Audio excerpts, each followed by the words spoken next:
98,1. Добро утро, драги наши слушатели. Не е Златев овој глас сум јас из утринава ваш домаќин Искра Коровешовска. Љупчо Златев е оправдано одсутен, од објективни причини ќе го слушате наскоро. Мислам дека веќе следната недела е со нас, а можеби и порано овие работни денови кои следат. Имам фантастичен гостин ова утро, верувам дека ќе уживате во вашите автомобили, дома додека се подготвувате или на социјалните мрежи, каде што верувам дека не следите. Пред да го најавам, не заборавајте, односно нема да заборавам ниту јас, па еве веднаш тоа ќе го направам. 981 lider.mk е веб страната каде што треба да ги следите најновите информации. Слушајте, гледајте на YouTube, Facebook стримовите, се разбира фан страната на Лидер Радио, каде што секако ги добивате исто така новите информации, освен што добивате и линкови од емисиите како ќе завршат, па ги прикачуваме. Имав поинаков наслов за утринско во Еспресо, меѓутоа со оглед на промените кои вчера попладне се случија, односно онаа голема акција во која практично постојат сериозни сомнежи за криминал, кој што овој пат не е само криминал кој го удира државниот буџет и ги оштетил парите на граѓаните, туку удрил и по здравието на сите нас.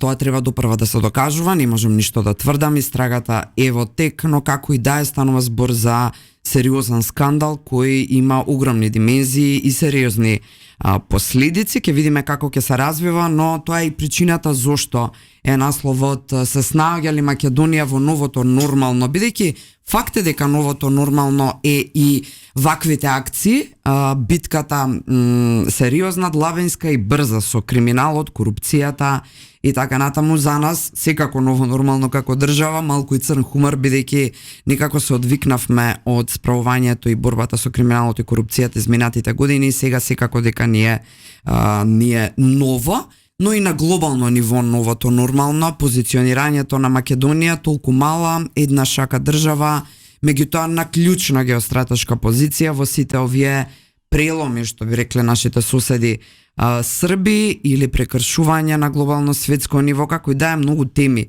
Изутрината и повеќе не би должела и не би одземала време од совршениот соговорник со кого уживав да го пијам утринското кафе, односно утринското еспресо пред да влеземе во студиото, поранешниот амбасадор на Македонија во Бугарија и неколку децениски политичар, активен човек кој одлично ги познава македонските внатрешни процеси, македонските движења на надворешната траса, ако може така да се рече. Добро утро за господинот Маријан Ѓорчев. Добро утро, Искра. Како сте ми? Добро. Во Радио Лидер стално е добро, ама сега домаќинот го нема Златен. Ни не достига, не достига, да. Неговата енергија, колку и да се трудам да ја надоместам како стил на изразување, не можам, бидејќи Љупче Златев е уникат и тоа е тоа. Како и да, имате вие една посебна енергија секогаш пред да влеземе во студио, дали е тоа алфа или е тука, успевате да ми пренесете една доза на живост, не дека ја немам, меѓутоа секогаш убаво да се слушне од многу поискушен човек, каков дух треба човекот да има и да негува кај себе си индивидуално на дневно ниво, за да може долго да се живее и долго да помага општествено на своите поколенија и така натаму и така натаму.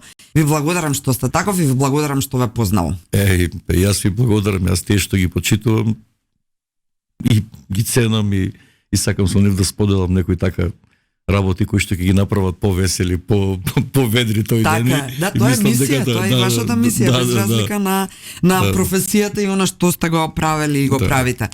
Ајде виднаш на старт, не можеме да изигнорираме оваа акција. Радко Капушевски исто така и синот на пратеникот Јаховски, значи собственикот на Пуцко пред Петрол, најновите информации велат дека според Нетпрес тврдења за кои се очекува потврда во текот на денот од страна на МВР, се случувала драма при полицискиот претрес. Пратеникот Јаховски во обид да ја саботира акцијата оневозможувал според Нетпрес влез во канцелариите и пристап до електронските и други типови документи врзани со овој последен скандал и приведувањето на овие личности. Во игра се имињата на Васко Ковачевски кој е во бегство и така натаму и така натаму. Мислите ли дека е можна една ваква конструирана криминална стратегија која се одвивала годините наназад, без за тоа врвот во тоа време да биде свесен и да го овозмаш. Значи тука е Преца Заев во тоа време и така натаму. Знаеме каков профил беше Радко Капушевски и во чие време беше истурен, јавно да речеме, меѓутоа овој скандал се случува во годините потоа, значи во време на владењето на СДСМ и ДУИ. Мислите дека е можно без врвот, еве ваков еден увоз на мазут, еден со фалсификувани документи да поминува целата таа приказни со години да трае? И од мојаво нагледање, јас из мојот политички ангажман во минатото и сум се среќавал со господинот Исмаил Јавовски во годините кога тој беше истакнат локален политичар од Пласница и во тој дал општина Пласница, градоначалник. Дори сме се обидували да соработуваме на одредени на тој регион каде што е Кичево Пласница и мислам дека тој во тоа време беше човек кој што, како да кажем, имаше пред својата куќа бензинска пумпа, беше почитуван во тие средини кај што живеат македонците муслимани во најголем дел во тоа време, беше почитуван во Кичево, но постепено со тек на години тој почна да гради имидж на еден македонски бизнисмен со малце посеопфатни активности во делот на горивата, овие што се сите горива, еве говорите за мазут, за дизел, за бензин, тој почна да тие неговите бензински пумпи Гулф, кои што се ги проширени из цела Македонија, особено почна да биде актуелен во времето на последните 7 години владењето на СДСМ, така што мислам дека не е можно да некои работи во државата се одвиваат без, би рекол, некоја хиерархиска поставеност, пирамидална поставеност. Тоа е моје видување, дека не може да се знае при таков увоз на мазут, да не се знае кој ги добива главните, би рекол, главните нарачки, главните тендери, како ги добива, тоа не останува забележено. И мислам дека тој е човек кој што долги години беше еден enfant terrible, кој што и во судот беше познат по одредени пресуди, така со многу милионски... Како зборувате, така се подсетив и на еден куп скандали што сме ги објавувале медиумите. Така што ништо не е чудно. Јас го познав и дедо му на Радко Капушевски, тој беше првиот директор на Македонската поштанска штедилница, дедо му на Радко, кога се оддели Македонија од Југославија и ние наследивме поштанска штедилница од Југославенска штедилница, стана Македонска поштанска штедилница.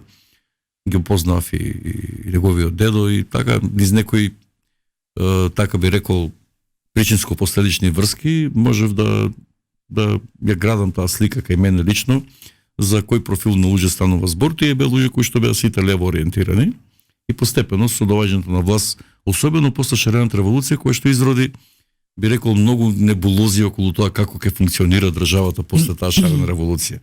Затоа што таа изроди еден синдром, нели кажав еднаш јас со вас сме разговарале, синдромот Викиликс и Сноуден. Да. Кој што остана неразрешен. Асанж, проблемот на Асанж, тука говориме о Македонија, демократија, човекови права. Па што му се случуваше на Асанж кога се обиде да ги објави фајловите на Викиликс, кој објавуваше фајлови, кај нас се излегуваше на телевизија, се објавуваа фајлови на приватни разговори, луѓе умреа, интимни разговори меѓу сопрузи, луѓе умреа од тоа, луѓе остана, би рекол, со трајни последици. И тоа кај нас донесе еден амбиент, се е можно, и во тоа се е можно, беше можно и сите бизниси се можни. Сите бизниси се можни. Добро, амбасадоре, ама малку не ми доаѓа при здрава разум, односно не можам никако да го разберам моментот дека доколку се докаже сето ова практично, индиректно или директно труење преку овие набавки години наназад, зарем свесноста кај овие луѓе не е идентична како кој секој еден човек, односно стравот, дека и нивните деца и самите тие се изложени на ваков тип на труење, па по цена на бизниси треба ли да се прави сето ова? Апсолутно, мислам. Не ми доаѓа никако здраворазумски. Да, апсолутно. Тука станува збор веќе за еден ментален склоп на луѓе кои што веројатно на некој начин тој бизнис амбиент кој што ве оддалечува од реалната стварност, создава еден друг виртуелен свет на култура на парите, ве оделува и од она реалноста како треба како човек да се однесувате. Културата на парите е анимална култура. Таму нема ништо човечко. особено таа култура на парите, за главен метод го има детерминистичкиот разум, економски детерминизам. Тој детерминистички разум ја менува, прави една трансмутација од рационалното, од биолошкото во ирационалното, од човечко битие во ирационално битие. И така сите тие бизнисмени кои што учествуваат во такви едни големи, пазете, вие доаѓате во Македонија, луѓе кои што биле нормални, кои што имале една бензинска пумпа, работеле локално, кои што си биле снабдувачи во Кичево, Пласница, најнаш стануваат гиганти со својот бизнис, стануваат најнаш 10, 15, 20 бензински пумпи, големи тендери, набавки во тој дел и во делот на здравството и во ред други работи. И сите тие, како да ви кажам, се јавуваат неприродни, спротивно на природните карактеристики на човечките битија, желби, мотиви, како да се зголеми, да речеме, таа зависност од парите во културата на парите. Да, тука ни е неразбирливо на нас. Токму затоа велам, таа е сепак се уште не и психологијата и социологијата на глобалната социологија на капитализмот нема одговор за тоа. Значи, веќе е скамената диалектиката. Не се знае како човечкото битие во совремето треба да реагира. Јас ги следам тие процеси преку истражување на разни научници кои што чуваат на таа тема и мислам дека навистина нема одговор како социолошки, значи најголемите светски умови во тој дел не може да го објаснат однесувањето на поединците. Така и во овој случај. Значи ние не можеме да одговориме кои се мотивите за такво однесување ирационално. Тие се ирационални мотиви. Абсолютно. Имате капитал, имате огромно богатство кое што ја обезбедува за 2-3 генерации живот и сега вие се навлегувате уште подлабоко во нешто кое што може да представува загрозување, еве велите и на целата човечка заедница. И лично е удар, значи, но едноставно несвесноста и нерационалното, убаво го објаснивте, за нас е несватливо, а кај нив едноставно не проработува и добро, очекувате дека ќе стигне многу повисоко овој скандал? Па јас очекувам за тоа што оно што актуелната влада го прокламираше во предизборието, да ви кажам право, македонецот е човек кој што може многу да истрпи во животот. Значи, затоа ни се такви имињата, Трајче трпе, нели, во тој дел сме трпеле, сме траеле, сме молчеле. Меѓутоа, кога се работи за оваа ситуација, за овие 7 години, изминати 7 години пред 8 мај 2024 година, се случуваат толку многу катаклизмични промени во македонското општество. Пак ќе кажам, ги поврзувам со 2015 и 16. Да, апсолутно. Објавувани материјали, нешто што е недопуштиво, пазете. Нешто што еве се случило синдромот Wikileaks Snowden. Snowden некаде во Русија се крие, не знам каде, а Санс беше во амбасадата на Еквадор во Британија 30 години, не можеше да се бореше да се спаси. Кај нас во Македонија тој изроди еден феномен на неказнивост. Апсолутно. На феномен на неказнивост. Па го гледаме Заев, кој што најмалку треба да одговара за велепредавство, како најмало дела, потоа да не ги редиме и другите. Така е. Тоа е во и тоа изроди и кај луѓето кои што влегува во тој амбиент на како да кажам, не само Заев, сите тие кои што беа во таа структура почнаа да прават, ајде Заев беше премиер кој што имаше нели политичка димензија. Но овие другите кои што се исклучиво, пак ќе кажам, се поврзани со капитал односот. Ковачевски избеган, Васко. Тој што Васко Артан Грубе избеган исто. И се повторува тоа како една волшебна спирала која што според Евклид нели имаме аксиом дека криминалот кај нас е нешто даденост и корупцијата од друштвото од Отоманската империја, па низ низа предпоставки доваѓаме до заклучоци, објаснувања, нешто кој што повторно таа спирала станува се поголема и поголема и капиталот се повеќе расте. А пак ќе кажам, капиталот, културата на парите е култура на елитни клубови, на елитни луѓе, на елитни семејства, не по цел свет, тука и во Македонија. И тие се извојуваат од народот и народот сака тие луѓе да бидат казнети. И овој пат беше не само што она во Македонија беше традиција, јас барем сум учествувал, знаете, на избори, многу сум бил шеф на изборен штаб, главно беше незапосленоста и сите бара работа во државните институции, сега никој не бара работа во државните институции. Така. Јас кога бев градоначелник општина Кисела Вода, 96 имаше 27 вработени. После кога дојде 2009 имаше 150 вработени. Сега нема 110, 120. Луѓето веќе не сакаат тоа. Значи, тој момент на запослување во државата заради платите во општините не сака тоа да го прават. Така. Не сака да се запослуваат. Барат нешто друго, барат да дојдат до капитал, барат нешто друго, идеја, иновативност, креација, ум, ризик, што е водилка во капитал системот. И тука се случуваат тие работи и затоа мислам дека ќе има разврска, затоа што точката број 1 што беше криминалот и корупцијата да се расчисти со тоа, и владата ако сака да биде успешна, ако сака да испорача тоа што во најголем дел може да испорача, е на тоа поле. На полето на меѓународната политика е тешко, тоа што таму имате објективна ситуација. Да која не зависи од вас. Овдека зависи од вас. Така. Проблемите во тие поглавието 23, 24, тие се одбоносни, владење на правото, правда, правосудство, еднаквост, малцински права, зависат од вас. Тоа никој не може да ви го уреди. Јас сум поборник на таа сентенца. Ако ние самите нешто не направиме за нас, никој друг од надвор нема да направи за нас. Така. И токму затоа се случува ова сега. Дека мора да се заврши ова на некој начин. Се не знам колку брзо може да се заврши, имајќи ги предвид нашите состојби. Најавено е за груби дека веќе е при крај практично акцијата, или како и да ја наречам, таа истрага меѓународна преку служби други така натаму, за да се лоцира уапси и донесе тука кога сме кај еве криминалот и корупцијата од висок профил, односно најодговорните за време на минатото владење, па да видиме дали тоа навистина скоро ќе се случи, па да почнеме да ја враќаме до вербата и аналогно полека и младите да почнат да сакаат да се вклучуваат во државна администрација и државава мора да се оправа. А ако нема кој да ја оправа однатре институционално, па апсолутно мислам дека тоа најголема заложба е токму тие најспособните, најпотентните, најобразованите да бидат вклучени во изработка на државата. Значи не може се да биде, нели, приватниот капитал е важна работа.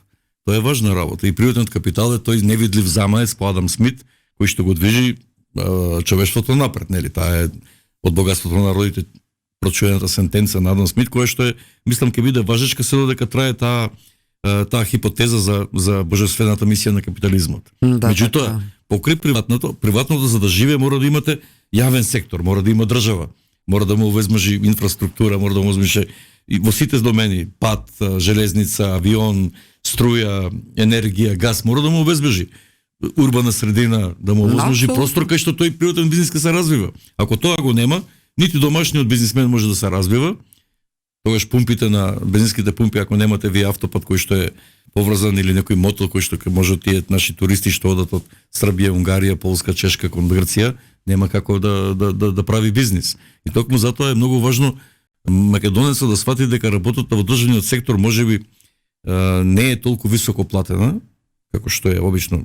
Сега не се толку високи платите во државниот сектор. Јас знам на општинско ниво се едни просечни плати со високо образование, ви имате 30.000, 32.000, 33.000, што е за македонски услови, да речеме, добар инженер, урбанизам на општина или добар еколог или добар оние што работат во заштита на еколошката средина, толку имаат плати со 10, 15, 20 години стаж, имаат од 32 до 35.000 денари, ако не се на раководно место. Но тоа не значи дека утре нема да биде со добар менаџмент на јавната администрација со дигитализацијата, дека тоа нема да успее да се покачи тој начин на наградување. Луѓето треба да веруваат дека македонската држава е кадар на тоа да го испорачи. Убаво и детално ги објаснивте тие два клучни аспекти. Ова е вториот, првиот е решавањето на криминалот и корупцијата и владењето на правото. Во еден момент споменавте дека во меѓународната политика не зависи се од вас и вие тука можете да испорачувате, ама пак однатре да зрачите со исполнети услови, стабилност која е предуслов нели за членување во меѓународни организации генерално, а ние се бориме прети се за Европската унија. Ајде да се вратиме на темата која за вас е, можеби, иако во сите сфери може да се дискутира со вас, па дури за приватен живот и приватни фини едни совети од брачен, социолошки и друг аспект. Како и да бидеме сериозни до крај. Вчера беа подпишани указите од претседателката на тема од повикување на 8 заради неисполнети законски услови амбасадори и еден заради завршување на мандатот на времено беше ова. Задоцна тоа е, требаше ли веднаш? Колку тоа е, бидејќи зависи од нас во таа смисла. На времено ли е од повикување во? Тука вака сега според мене има една процедура во парламентот што јас сум ја минал, да речеме, тогаш кај што морате вие да ги поднесете тезите, збориме сега за дипломатскиот статус на амбасадорите. Значи, вие морате прво да поднесете тези за земјата во која што сте упатени, прво да ги исполните критериумите. Тоа што пишува, кои критериуми мора да ги имате. Да знаете толку поени да освоите на TOEFL, да знаете 10% од јазикот во земјата кај што ве упатува, да положите во некоја институција што е мериторна, British Council или некаде, или нашиот институт за странски јазици, дека знаете 10% од јазикот, например во Италија италијански, или знаете шпански или не знам како, и да ги имате сите потребни квалификации да бидете тоа. Потоа и поднесувате, одите на обука, ако не сте вработен во МНР, и тие што се во МНР ги посетуваат другите министерства. Добра. Одат во земјоделие, одат во транспорт, за да се запознаат кои се актуелните моменти на нашата од секое министерство си има отделни информации. МНР не знае се. И потоа на крајот поднесувате тези прво во министерството, ги браните, таму има 30-40 од тој кор директорат и бивши амбасадори ве слушаат, министерот, државниот секретар, заменикот. И потоа после тоа поднесувате вие во собранието, ги поднесувате тези ги браните. Ова е сериозна филтрирачка.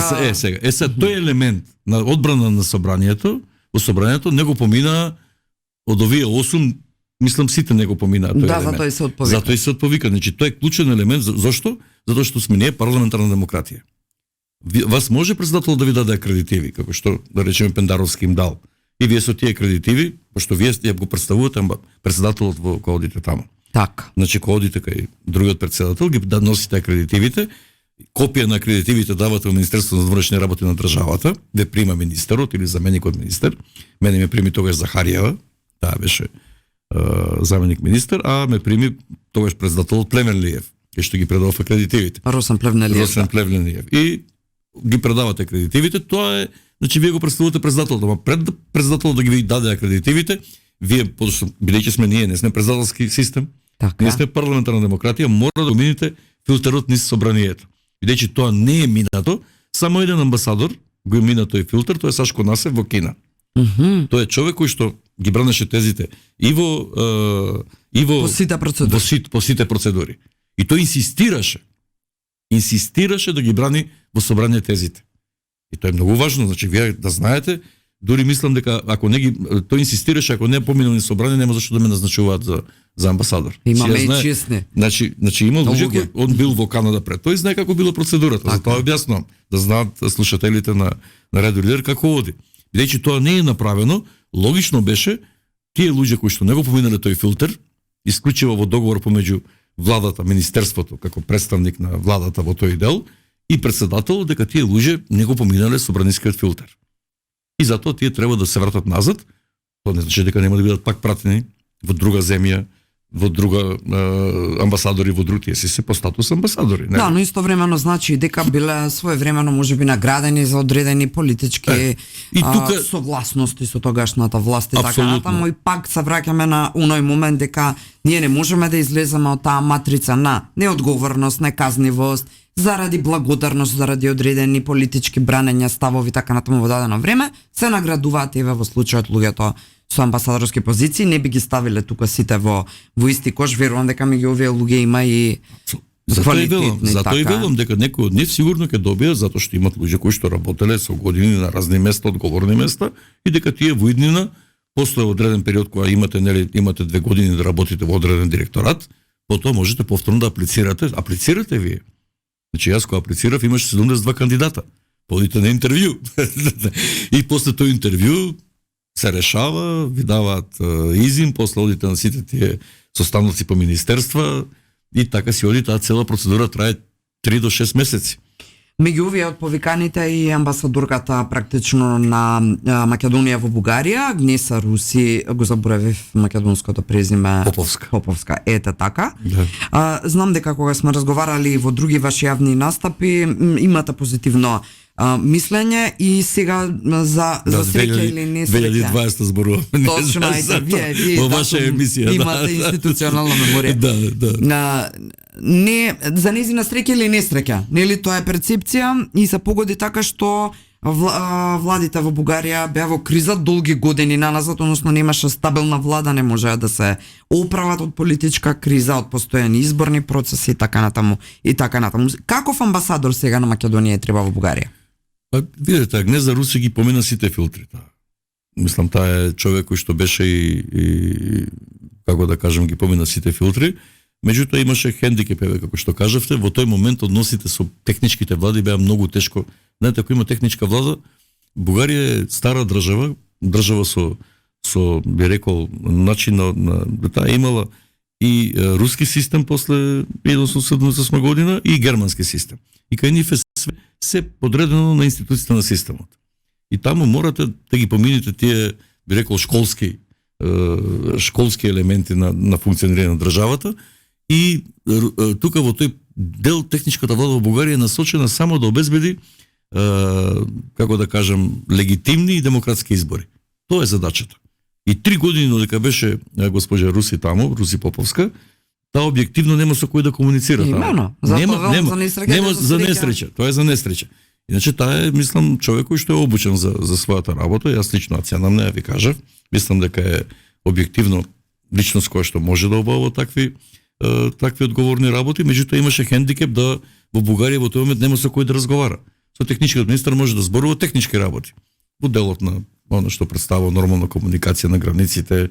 Иначе што ќе каже техничкиот министер за одредени работи или дури може едноставно настанува една ситуација на некаков би рекол тивко замрзнување на односите помеѓу државите кога имате техничка влада.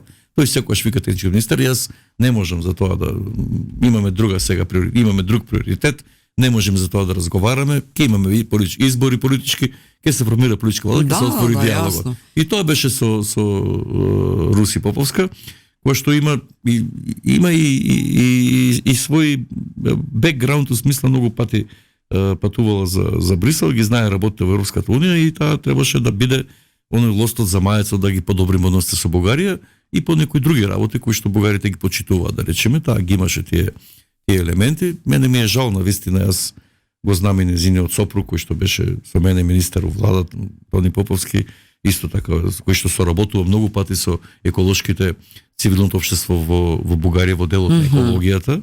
И така можеше и тој да допринесе во тој дел неговото присуство таму за подобрување на таа соработка за зелените агенда, европската зелена агенда, начинот за работка со Бугарија околу енергијата. И мислам дека тука едноставно таа се најде на оценка на незината работа во насока на, да речеме, неизвршување или неисполнување на одредени очекувања кои што требало да бидат од наша страна постигнати со Бугарија. Тоа е моето видување. Дали сега можеби би се нафатиле како човек искусен, како човек кој што бил амбасадор на Македонија во Софија, да во клучните години кои следат во едно ново нормално на Македонија би го воделе конзулатот таму? Јас би се нафатил, меѓутоа тешко дека ќе добијам потврда на агреманот од бугарска страна. Затоа што веќе колку 5-та година е сега, со оние мои надписи во јавноста, колумни, статии, есеи, книги, две од кои што сум ги напишал. Јас кога заменов бев награден со орденот Мадарски коњаник прв степен. Тоа е на дипломатите од Балканот, би рекол највисок орден што се дава. И јас заменов во време на ковид кризата. Да. И таму се објави во службен нивниот службен вестник на Република Бугарија дека Маријан Ѓорчев е награден со Мадарски коњаник прв степен. Значи орден за заслуги за унапредување на бугарско-македонските односи. Па се вратив, бидејќи заради ковидот не можеше да се организира кај председателот на Бугарија господин Традев доделување, имате таму се викаат ваши најдобри пријатели, 15-20 амбасадори кои што се со вас, се приредува еден коктел, председателот ви го дава орденот. И логиката е, бидејќи немаше таква можност, се беше блокирано, ковидот знаете како. Така, па мене кога се вратив од граница ме однесува во Гевгелија, иако имав сертифициран, имав потврда претходниот ден, дадов 50 лева, таму колку или 50 евра, да ми дадат сертификат дека не сум болен од ковид и се враќам од македонска територија. Амбасадата на македонска територија ме однесува во Гевгелија, во карантин. Значи такви беа односите, се носа во карантин луѓе, исто беше и во Бугарија. И сега кога дојдов во Македонија, логиката е тој орден да ми го дадат во бугарската амбасада. Добро. И се погоди амбасадорот на Бугарија во Македонија, Ангел Ангелов, кој што додека бев јас таму беше одговорен за делот од Југоисточна Европа, бил во Македонија тука, советник во амбасадата на Михов. Тогашниот амбасадор беше амбасадор во Босна, сум одел во Босна по други работи како преку Пан Европа и пријатели бевме. И на некој беше коктел некаде, мислам баш во Кавадарци беше за теквешки гроздобер. И јас нормално се знаеме со Ангел, викаме амбасадоре, орденот бе, викам нема. Им стана незгодно на човекот. Знам дека ќе вас викаме амбасада, тоа е процедурата и ние кога би му дале орден во вакви услови, ќе биде во македонската амбасада, треба да го повикаат тој човек, да му го врачат со почести, со фотографии, со поклон некој, така треба да биде. Вика Маријан, знаеш како е, ќе треба да почекаш, ќе видиме, беше незгодно, јас го сватив тоа. Да, јасно е беше. Битно е, викам, дека ние сме пријатели, дека ние сме сродни души, викам, тоа орденот. Важно е пишува во службен гласник, ми го дале, викам. А сега дали сум го примил или не, сум го примил, тоа веќе е друга работа. Знам како изгледа и во тој контекст благодарам многу. Не сакав да те тревожам, гледам човекот се возбуди, знаеш. И мене не ми е пријатно сега така на теквешки гроздовар седиме, се дискутираме за соработката. Едноставно тоа е тоа, така што... но тоа зборува за нивните тенденции да си ги чуваат и почитуваат, дури и на ваков начин, помалку безобразен можам да речем или вулгарен, нивните национални интереси, ништо што ние изминатите 7-80 години заборавивме како се прави и надвор кога одеа нашите државници. Мене ми е многу криво, затоа што јас, например, со Бугари ден денеска соработувам. Имам пријатели, одам таму по, да речеме, имам проблеми нешто со очите, има таму некои луѓе кои што ме следат околу тоа, тука потоа примам инекции. И во тој контекст одам таму и ќе луѓе ме почитуваат што ги знам таму. Баш некој од МНР што биле или некои што работеле по нашите министри и многу добар однос. Меѓутоа факт е дека таму одбраната на националниот интерес е од суштествено значење, оно што јас го пишувам е во интерес на македонската држава. И јас си го бранам тоа. Јас го пишувам тоа како македонец. Никогаш, јас секој сум рекол, јас си почитувам Бугарија и бугарскиот народ и бугарските граѓани и бугарската држава. Така, да беше обратно, да се обзнанеше дека ние не сме дали орден на некој бугарски, да речем обратно да беше. Имаме тука и медиуми кои нема доволна национална свест, па ќе застанеа во одбрана на тој човек. Дека се прекршува некој човеково право, дека тоа било. Меѓутоа немаме ние свест за заштита, прво и како медиуми, втори како јавност. Јас го кажувам тоа, да ви кажам дека ги разбирам, не можам тоа да го оправдам од аспект на некој. Да, но го разбирате. Но можам да го разберам. И затоа велам, треба да бидеме и го почитувате да биде. Па сега ги поканивме на паневропска конференција пред еден месец, беа поранешната министерка за надворешни за преговори со европска интеграција, за европска интеграција Гергана Гранчарова Паси и председателот на Атлантскиот клуб Соломон Паси, екс-министер за надворешни работи. И тие се пријатели мои лични. Беа тука, ги пречекавме, говореа во МНР за состојбите Македонија, Бугарија, за чекувањето кон Европската унија. И тоа е, значи тие кои видат на гости тука, значи тоа е почит. Значи тоа факт е дека државата си има свој заштитен механизам кој што вели, да, така е, да, но пуштете друго дете, нели? Пуштете друг човек. Наспроти ова сето што го говориме, се обидував синоќа додека се подготвував за утринсково еспресо, да видам кои се последните соопштенија и известувања од страна на македонската амбасада во Вашингтон, да речеме последниот период. Верувајте ми, во делот кога ќе отворите веб страната, во делот амбасадор и амбасада, кај што се стаферите, нели, како англицизам познато, односно вработените внатре, нема. Односно стои точно, го запишав некаде дека во моментот не е во употреба, не можам да... во моментот не постојат информации. Толку, кога се обидувате да кликнете на позицијата амбасадор, вели во моментот не постојат информации никакви. Последните фотографии на самата веб страница се од Ескобар и Османи, тоа е се. При тоа знаеме дека Америка беше во предизборен процес. Знаеме што се случи по изборот на Трамп, посетата на македонската делегација, таму офанзивни случувања за кои на амбасадата јас не најдов ништо.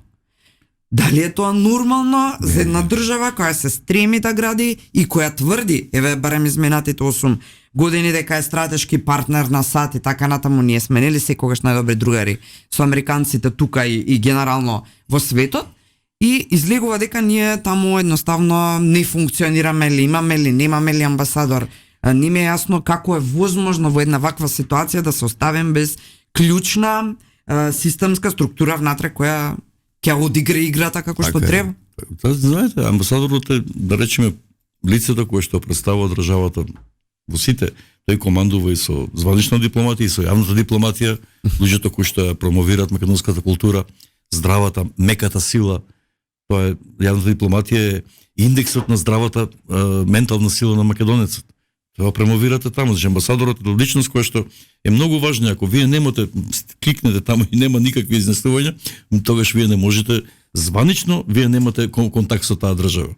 И затоа велам дека ние во минатото многу пати сме пропуштале такви действија и ова е доказ дека и второ нашите амбасадори во даден простор и време, особено после промената на политичката клима во Македонија, действуваат некако како да кажем, се грижат само за својата судбина, за своето место, дали ќе останат, дали нема да останат, и многу малку пријавуваат само иницијативност и простор за каде се изгуби таа љубов и таа самопожртвуваност на мисијата на која што се наоѓаат? Политичарите од вашето време, зборувам за, не ги ставам тука сега сите современи политичари во исти кош, меѓутоа де факто е ваква сликата. Од вашето време, кога се градеше македонската држава, тие години потоа имаше поинаква посветеност. Амбасадорът не беше вак. Не, затоа велам апсолутно, значи деградацијата на јавната сфера, на јавниот живот е присутна и во дипломатијата. И тоа мора да се сега да се вратиме повторно на изворните принципи, на изворните корени. Што е дипломатијата? Дипломатијата што е? Поставување на цели. Кон што ние треба да се стремиме? Второ, стратегија како да ги реализираме тие цели. Трето, политики, мерки и активности да стигнеме до точката што сакаме да ја направиме. И четврто, контролни механизми сте вие, медиумите, луѓето како вас, кои што ќе кажат дали во одредена земја се врши или не се врши таква работа, настрана што има и внатрешна контрола и во МНР и што има внатрешна контрола во владата. И кај председател, значи ако тоа не функционира, и мора да се воспостави сега нашиот нов министар, нашата нова поставеност, мора да го постави тоа, да го постави на дневен ред. Значи не можете вие да дозволите, ете како што кажувате, да немате на веб страната на одредена амбасада за клучни работи за кои што вие во моментот никогаш Македонија немал таква позиција. Каде што вие во моментот можете да бидете од Македонија тука без амбасадата, да имате директен контакт со министерот за финансии на Соединетите американски држави и подпредседателот на Соединетите американски држави. Пазите, директна врска. Така. Тие се луѓе кои што биле со некој, значи тие се 20 луѓе кои што ние во овој момент Македонија ги има на она што се вели да ни помогнат во секој момент со личен контакт, тоа е многу важно. Јас во Бугарија го имав академикот Воденичаров, председател на Бугарската академија, на личен контакт. Така. Сум го носел во кавадарци и разни, човекот кој што направил толку многу добрини, тој може да ви отвори секаде врата, кој сакате министар, кај председателот, со огромна почит. И тоа вие ако не го користите, јас го користев, Бог да го прости, академик Воденичаров, за разни работи, да направиме амбасада во центарот на Софија, да отидеме кај Радев, да ми закаже средба за итни работи, да отидеме кај Борисов. Тој беше име и презиме, светски научник за атомска енергија. Генерално, после Васко Нумовски конкретно во амбасадава, тука некако другите непопуларно остана непопуларни. Така што не паметам кога се гугла на интернет македонски амбасадор во САД ви излегува прво Васко Нумовски, а потоа сите други случувања околу по него и така натаму. Кога е Васко Нумовски? Пред колку време е тоа? Имено. И затоа не сме тоа да се случи. Или, например, вие во Бугарија имате наставни кои што прво Бугарија не е многу блиска. Јас стално говорам и тоа сакам тука да го кажам. Че вие имате во Бугарија му е гробот на Војдан Чернодрински. Војдан Чернодрински. Македонска крвава свадба објавена 1990 година. На неговите гробишта, знаете што може да направите вие? Манифестација на македонизмот, на културната димензија на Македонија. Никого да не навредите, да бидат поканети бугарски да наметливо. И од Војдан Чернодрински е таткото на македонската драма. И втора работа што е многу важно, кога ќе се сликате вие, кога ќе отидете како Искра таму, како представник на македонските медиуми, таму пишува на неговиот паметник: тука почива големиот македонски писател, Војдан Чернодрински. Паметникот го подига македонското друштво Гоце Делчев од Дебар, секција Селце, каде што е роден Чернодрински. Затоа што тој е починал 56 година, кога се уште е во употреба признавањето на македонците и начинот на кој што на македонскиот јазик. И пазите како ви е тој артефакт. Значи вие го имате на македонски јазик. И јас кога бев таму со луѓето од амбасадата, тие беа прекрасни луѓе, кои што работеа, секретарката, шоферот, тие направивме мапа, до тогаш не се знаело, никој не одел на гробот на Водан Чернодински. Никој не оди на гробот на Крсте Петков Мисирков. Таткото на македонските букви. И сега вие од тоа правите настан. Доаѓа премиерот, доаѓа министерот за култура, доаѓа екс-делегации, доаѓаат луѓе кои што можете од тоа да направите манифестација и потоа повторна средба со бугарските великодостојници во тој дел, каде што ќе градите. Ја ви кажувам пример како се прави. Не само да градиме односи меѓу нас и да презентирате тоа што е без навреда, без со почит, со достоинство. Тоа го правеше за Ѓорче Петров, на пример, го правеше Сокол Митревски, градоначалникот на Ѓорче Петров, извонредно со градоначалникот на тој дел каде што куќето на Ѓорче, каде што е убиен пред куќето таму, со манифестација, со говори, со треба да имате сен за тоа нешто. Наспротив што го говорите, покрај ова со случајот со амбасадата во Вашингтон и на пример Методија Балевски, односно Белевски, како и да беше презимето, за кој имаше доста скандали во времето пред да биде назначен за амбасадор во Белгија, од каде што е повикан. Еве не слушнавме што има сработано за времето во клучните години за Македонија околу подпишувањето на одредени договори, околу прекршувањето на тема условувањата и билатерализација на целиот ЕУ интегративен процес за Македонија. Ништо не слушнавме што направил господинот Методија, како и да е во надеж на тоа дека неговото отповикување ќе значи сега оставање простор за поквалитетен дипломат. Ќе треба да направиме многу куса пауза и вие да одморите и нашите слушатели.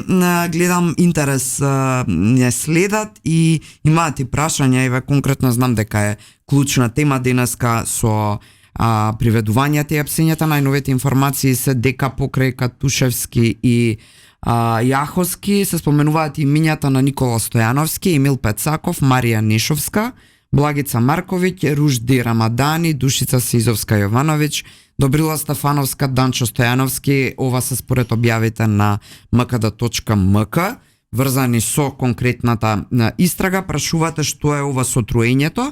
Тоа се информации достапни во медиумите откако се случи акцијата од вчера, дека практично оваа набавка постојат сериозни индици дека години наназад го загрозувала здравјето на граѓаните. Ништо не тврдиме, истрагата е во тек, ова допрва треба да се докаже, но ако се докаже одговорноста, верувам дека треба да стигне до секој еден поединец кој што тоа го дозволил. Правиме многу куса пауза за реклама и потоа се враќаме со една сериозна тема врзана со ЕУ, односите на релација ЕУ-САД, каде е Македонија во приказната. Имам едно интервју во времето на Дневник 2013 година со еден сериозен професор, доктор од Болонскиот универзитет, кој предвиде распаѓање на Европската унија со војна под теркот на СФРЈ. Една интересна тема за која сакам и ќе уживам и со задоволство ќе разговарам со Ѓорчев.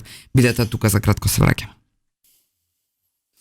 Добре дојдовте назад, 98.1 Лидер FM, го следите утринското еспресо со поранишниот амбасадор и наш амбасадор за секогаш. Амбасадор господинот Маријан Ѓорчев, уживам и во паузата да ве слушам и да учам. Во секој збор има лекција во комуникацијата со вас. Пред да продолжиме, најавивме, односно пред да отидеме на пауза, најавивме дека ќе збориме за една тема која звучи малку така директно, брутално, а може би според последните случувања и реално ќе ми го кажете вашето мислење. 2013 во тогашниот Дневник работев, направив интервју, еве го гледам, 10:09 било објавено интервјуто на наслов на Дневник со професор доктор Стефано Бјанкини, професор на Болонскиот универзитет. Насловот беше ЕУ може да се распадне со војна како СФРЈ. Во тоа време неговата теза беше ако не најде доволно силни средства да се справи со економската криза, ќе има војна и ќе заврши исто како што згасна Југославија. Сега е ЕУ пред уште поголеми предизвици, многу пострашни од времето кога сум го правела ова интервју. Последните информации сега буквално што ги гледам на агрегатот на TimeMK е дека пред состанокот САД Украина има масовен украински напад со дронови врз Москва. Значи тоа се последните информации. Ја гледаме поставеноста на Европската унија по промената на состојбата во САД, по доаѓањето на Доналд Трамп, како се движи практично целиот правец за многумина и страшен, бидејќи се споменува и Трета светска војна и така натаму. Што ви е поверојатно ќе се случи ли распад на Европската унија? И тоа со војна по тиркот на СФРЈ. Еве да се вратиме 13 години. Да, најнапред околу ова што го споменувате интервјуто со Бјанкини. Да.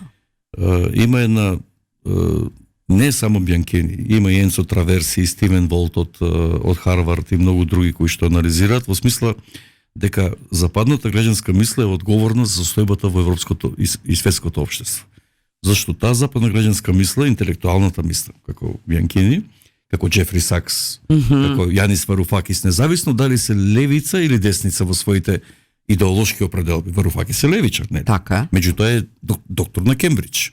Джефри Сакс не е левичар, тој е американски врвен економиста, кој што многу убаво ги изнесува работите. Траверси исто италијанец кој што главитира кон десницата. Волт од Харвард е исто, меѓутоа тие кажуваат дека универзитетската западна супериорност на елитните факултети нивни ја скамени диелектиката. Зашто престанаа да говорат за вистинските вредности на капиталистичкото современо општество. А тоа се случи веднаш после Wall Street. Зошто кажувам тоа? Бјанкини изјавата е после Wall Street. 2008 година светот остана без 20.000 милиарди. Во 2008 година светскиот бруто општествен производ изнесуваше околу 80.000 милиарди долари. Сега е 110.000 милиарди долари. Колку години? 16 години после тоа. Така. Во тој момент тие 20.000 милиарди исчезнаа во кога пропадна инвестициите куќи Lehman Brothers, Merrill Lynch, Goldman Sachs. Грција пропадна. Така. Купувајќи обврзници на американската берза, 300 милиарди изгореа во Goldman Sachs. Тоа што Грција денеска должи 250 милиарди долари е од тоа време долго, ти не можеш да го отплати. Така. И сега што се случува? Западното општество место да ги санира последиците по граѓаните, што направи Западот, овие научници што кажуваат дека ќе дојде до војна, тие ги извадија парите од централните банки на Европа, ги извадија парите од централните банки на Соединените американски држави и кого го покрива, кои фирми ги покрива? Големите мултинационални корпорации и банки. Societe Generale, Deutsche Bank, американските осигурителни системи и фактички тие си го штитеа приватниот капитал на банките, на корпорациите, а на граѓаните им кажа вие треба да штедите, доаѓа ново време, стегнете го каишот. Тоа ме потсетува од времето на Југославија, баш затоа Бјанкини е добар.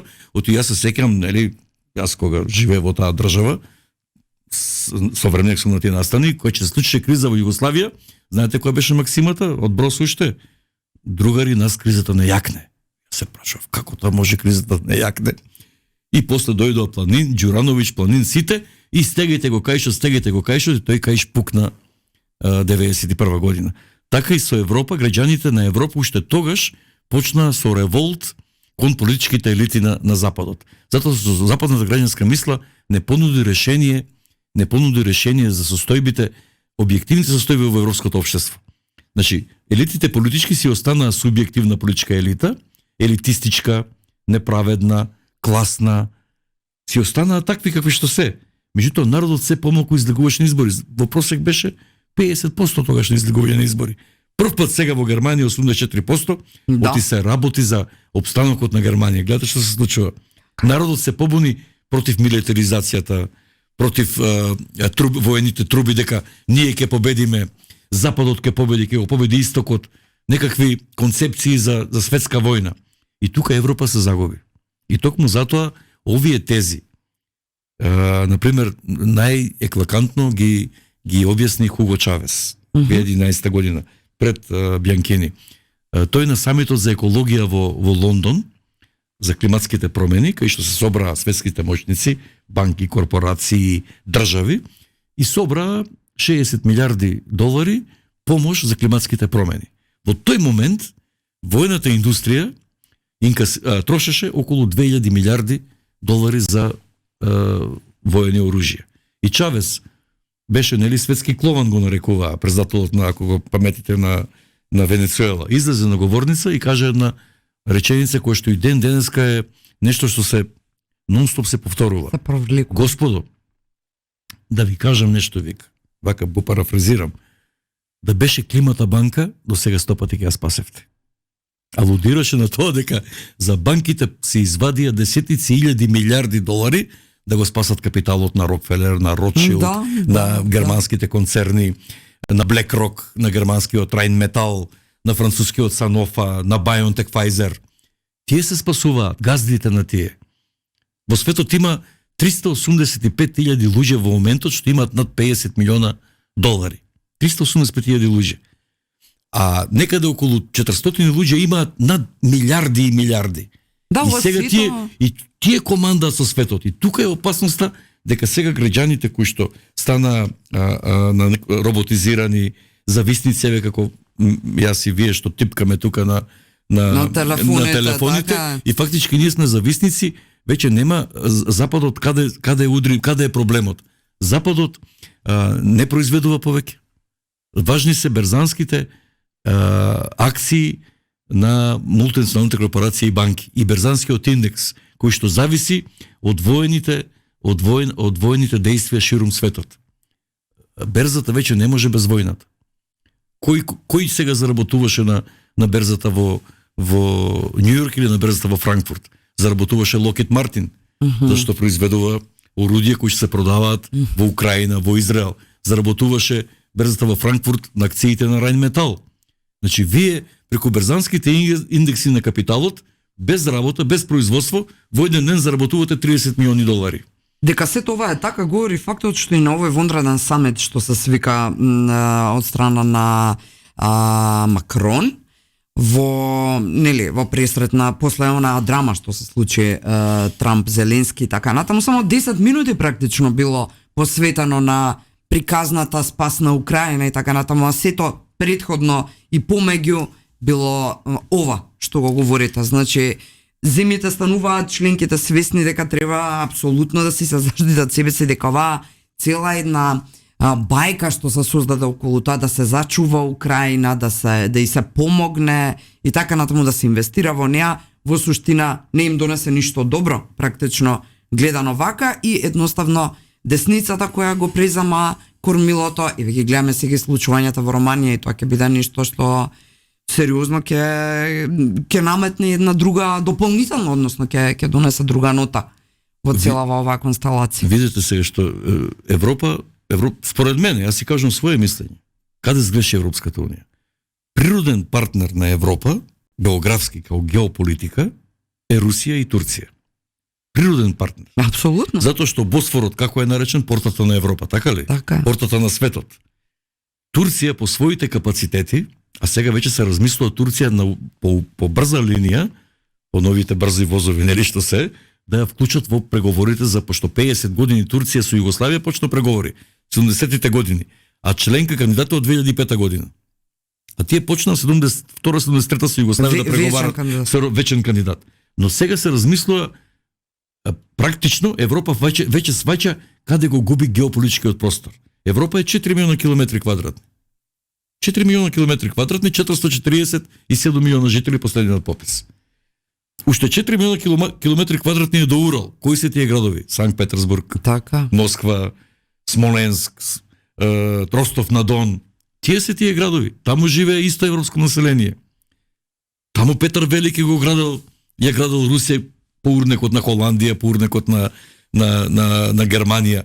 Како вика сега Мерц? Гледате се како прво гледате реториката на како вика Мерц. Првата реченица: ние ќе се заложиме за демократски, прво за мир во Украина, што е многу важно, но второ мора да знаеме дека Русија е дел од историјата и културата на Европа. Ама истовремено и го зајакнуваат овој армискиот дел, што е исто една многу сериозна. Дека Европа треба да има своји безбедносни сили. Зборам за германците. Да, ама дека треба да има своји безбедносни сили, тоа е несомнено. Меѓутоа, безбедносни сили за што? Безбедносни сили не за офанзивни действија, одбранбени. Затоа што и пак е дискутабилно. Значи, НАТО, например, НАТО како систем за беше, нели, одбранбена функција имаше НАТО. Така. Зошто да се претвора НАТО во интерпланетарна сила? Зошто НАТО да има акции во земји во кои што не се членки на НАТО и не се членки на Европската унија. Тука е проблемот. И затоа сега Европа мора да концепира нов модел на безбедност, кај што заради огромните мигрантски кризи, заради огромните економски кризи, заради внатрешната, како да кажам, отсутство на кохезија, тие мора да изградат безбедносни сили, разузнавање нови безбедносни сили, политички сили пред се внатре, но и надворешни сили за евентуално, не дај Боже, нешто да се случи со Европа. Тоа е нужност, ама не во ваков обим да вложувате вие илјадници милиарди за Украина. Јас сочувствувам дека Украина страда толку народ таму. И дека таа агресија од страна на Русија во Украина значеше на некој начин нарушување на меѓународното право. Меѓутоа не е прв пат во светот. Ние станавме, знаете како е, кога се случуваше нарушувањето во Либија, кога се бомбардираш членки Франција, Канада, Британија, Америка, кога бомбардира Гадафи, тоа е нормално, нели, без одлука на Совет за безбедност, таму што гинат либијци, тие се далеку од Европа, а не е така. Апсолутно. Кога се бомбардираше Сирија исто. Еве сега гледате што случува во Сирија. Тоа почна 2013 година. Така. Либија беше 2011 година. И сега вие кога гледате тоа, потоа се случи пред тоа Ирак 2003 година. Тоа што беше тоа? И тоа е нарушување на меѓународно право. Апсолутно. Советот на безбедност не даде изим. Тука ама не може и да не се споменат грешките на Зеленски своевремено и до сега. Украина е лакмусот за светскиот мир. Зашто каде е грешката на украинското раководство? Не говорам само за Зеленски, на Порошенко. Кога имате мировна спогодба, за која што сте подпишале, ја подпишале Порошенко, Путин, Европска унија со гарантите Оланд, Франсуа Оланд и Ангела Меркел. Вие сте должни да најдете мирно решение. Кое беше мирното решение? Проблемите на руското малцинство, човековите нивни прави и границки слободи во Луганск, Запорожје, Донецк. Тие за 8 години Европа не мрна со прст. И дури Меркел кажа јавно и Оланд, ние знаевме дека ние наоружуваме Украина со модерно оружје од кај нас, дали не е битно германско, француско, америчко, не знаевме за која цел е тоа, но во секој случај да ја наоружиме Украина. А не да го решат проблемот на човековите права, кој што го решава кај нас, кој што го решава во Босна, кој што го решава во Либија, кој што го решава на друго место. И сега тука е проблемот. Значи Европа мора да смени стратегијата. И мене ме боли што ние во Македонија одиме по тој стар пат, знаете, Европа, ние мора, да, точно ние сме дел од Европа и треба да соработиме со Европа и треба да градиме односи. Ама треба јасно да кажеме, Европа треба да се залага за мир, не за војна.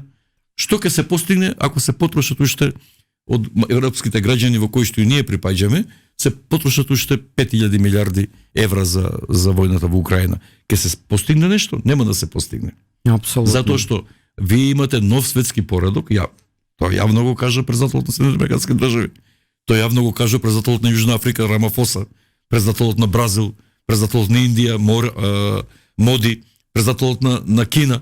Без разлика, во светот ферментираат нови општествени движења, кои што се дури можеби попрогресивни од овој момент во отделни области, економија, еве Кина земете. Европа се мачи со рецесија, Кина има 5,2% 24 година раст. Да. Значи тоа покажува дека и во тој наречен црвен змеј, нели, кој што е непожарен, со елементи, јас сум бил во Кина 2 пати, тие го копираат југославенскиот систем на самоуправно одлучување. И тие одат напред. Градат. Хуавеј го градат светски систем. Градат други работи, електрични возила, електроника, чипови. И сега вие имате поуспешен систем кој што ферментира. И вие не го признавате. Се правите глуви, слепи, неми. Нема да соработуваме со нив. Не е така. Кина ви е потребна, Кина е потребна на Европа. И Марко Поло го знаел толку го откривал патот на свилата. Сите знаеме, но сега Кина ќе елиминираме, Русија ќе елиминираме и како ќе живееме ние? Со кого ќе живееме ние? Не, вие одлично ми ги одговоривте сите прашања кои сакам, но тоа е ние во интерес на времето, бидејќи треба да завршиме. Ви благодарам особено за овие последни 15 на минути и целата слика која што ни ја доближивте во одговор на само едно прашање, практично сите клучни работи до кои Македонија треба да се држи, како треба да ги прецепираме, каде треба да играме во цела оваа приказна, дадовте една Одлична лекција во само неколку минути. Многу ме жал што не можеме уште да траеме. Тука треба да завршиме. Ви благодарам, господине Ѓорчев. Благодарам јас за поканата. Мене ми е ова омилена тема затоа што ги следам толку години тие работи и мислам дека нас многу ни е важно да бидеме модерни, да ги следиме работите такви како што е. Прагматични, модерни и да бидеме секој европјани. Јас сум од студент таа идеја за европски граѓанин е кај мене тука, дека ќе бидам дел од Европа, слободно ќе патувам, тогаш беше, знаете, малку друго беше тоа време. И мислам дека така ќе биде. Ама за жал, ние како европјани забораваме дека ние сме сепак само, знаете колку сме ние? Од 8 милиарди луѓе, колку 5% сме ние, 4% од светската популација. Да сватиме дека живеат уште 7 милиарди и 600 милиона луѓе кои што не мислат како јас и вие, кои што имаат своји проблеми, а кои што ништо не се помалку вредни од нас. Дури може би имаат и поголеми потенцијали од нас. И затоа треба Европа да се отвори, не во смисла само на мигрантски приливи, туку да се отвори во дифузија, дека дај да прифатиме нешто од тие луѓе што кажуваат, да прифатиме што кажува Рамафоса од Јужна Африка, да прифатиме што кажува Моди од Индија, да прифатиме што кажува Милеј од Аргентина. Зошто? И тоа се системи кои што нас не требаат. А таму македонци има. Македонци има во Америка, да не говориме колку македонци има. Така. Ви благодарам уште еднаш за целата елаборација, беше многу значајна. Верувам во клучни моменти како овие за Македонија, иако и на дневно ниво се соочуваме со клучни исто така теми. Денеска на дневен ред е и во собрание интерпелацијата на 5 теми на членови на судски совет.